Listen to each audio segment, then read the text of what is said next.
Subscribe करें हमारे YouTube channel को और बेल आइकन को प्रेस करें हमारे लेटेस्ट वीडियोस को देखने के लिए।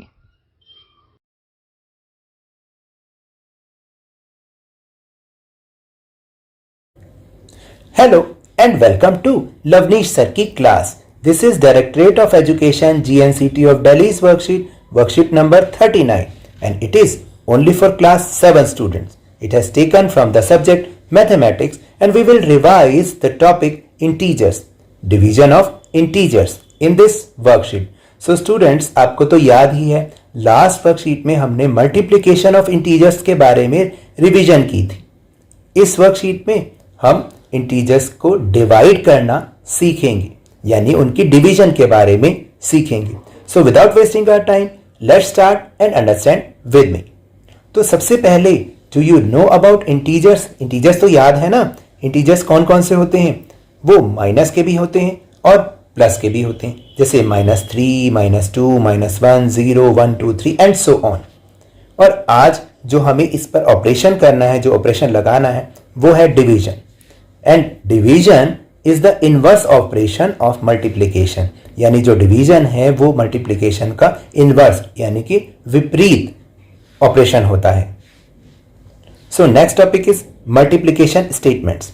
देखिए, अगर हम 2 को -6 से मल्टीप्लाई करें तो answer is -12।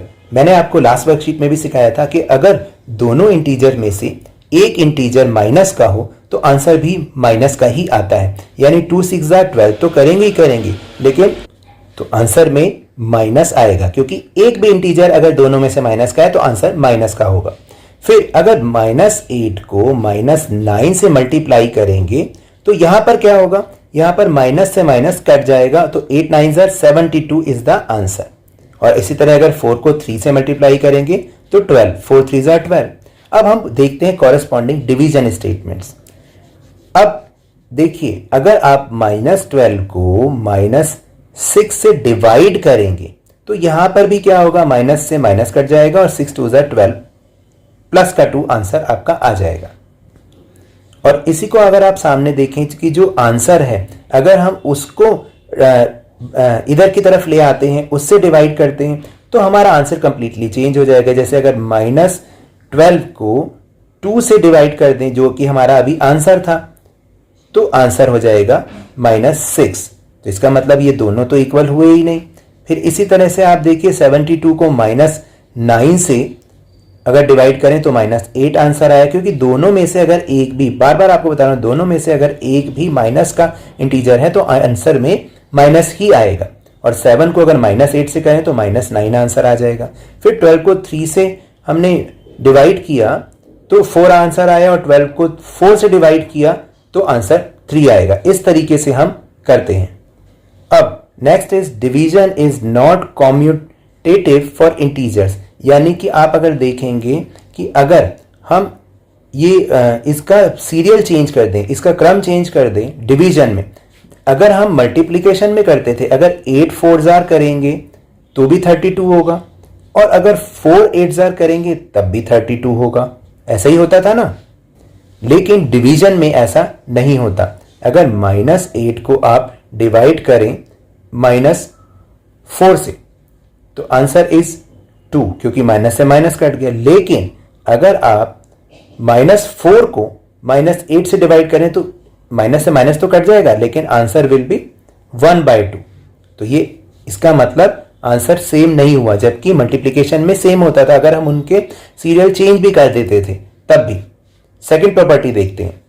Any integer divided by -1 does not give the same integer, यानी अगर किसी इंटीजर को -1 से डिवाइड किया जाए तो वो सेम इंटीजर नहीं देता, जबकि अगर +1 से देते हैं तो वो सेम इंटीजर देता है। तो यहां पर करके भी दिखा रखा है, जैसे -8 को -1 से किया तो 8 आंसर आ गया, लेकिन 8 को जब हम -1 से करेंगे डिवाइड तो माइनस का 8 आंसर आएगा। इसका मतलब अगर हम -1 से किसी इंटीजर को डिवाइड करते हैं तो वो सेम इंटीजर हमें नहीं देता। फिर थर्ड है division is not associative for integers, यानी जो डिवीजन है वो इंटीजर से एसोसिएट नहीं है। देखिए, जैसे यहां पर अगर आप देखें कि 16 डिवाइडेड बाय 4 तो आंसर -16 डिवाइडेड बाय 4 तो आंसर -4 है। फिर इसको अगर हम आगे -2 से डिवाइड करें तो आंसर इज 2। लेकिन यहां पर आगे आप देखेंगे कि अगर हम इसको चेंज कर देते हैं, यानी जो ब्रैकेट के अंदर थे उसको बाहर रख देते हैं और बाकी दोनों को ब्रैकेट के अंदर रख के हम डिवाइड करते हैं, तो -16 और यहां पर आंसर आएगा -2। इसको जब आप आंसर करोगे तो 8 आंसर आएगा, जो कि सेम नहीं है। जैसा कि पिछली वर्कशीट में हमने सीखा था ना कि अगर 2 बाहर रखा है और अंदर 2 मल्टीप्लाई बाय, और अगर हम अंदर कोई मान लीजिए 3 और कुछ भी रख देते हैं, जैसे पिछली वर्कशीट में हमने सीखा था कि मल्टीप्लिकेशन में हम अगर आमने उसको आगे पीछे भी कर दें उसके सीरियल को, तब भी आंसर सेम रहता है। Now time for practice. Answer the following based on the above equations, यानी जो ऊपर अभी हमने 3 इक्वेशंस पढ़ी हैं उसके ऊपर बेस्ड अब हमें क्वेश्चंस को सॉल्व करना है। जैसे सबसे पहले है -30 डिवाइड बाई 10। सिंपल, 10 3 ज़ा 30 और आंसर में माइनस आएगा, याद रखना, क्योंकि एक इंटीजर हमारा माइनस का है।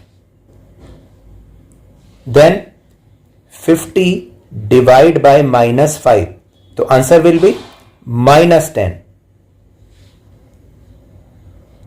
नेक्स्ट है -75 को 75 से डिवाइड किया तो answer will be -1।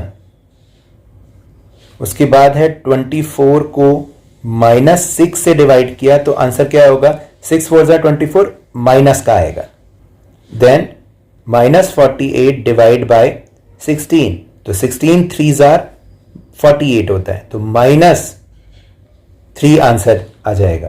Then based on B, -36 को -9 से डिवाइड किया तो माइनस से माइनस कट और 9 4 ज़ा 36, 4 इज द आंसर।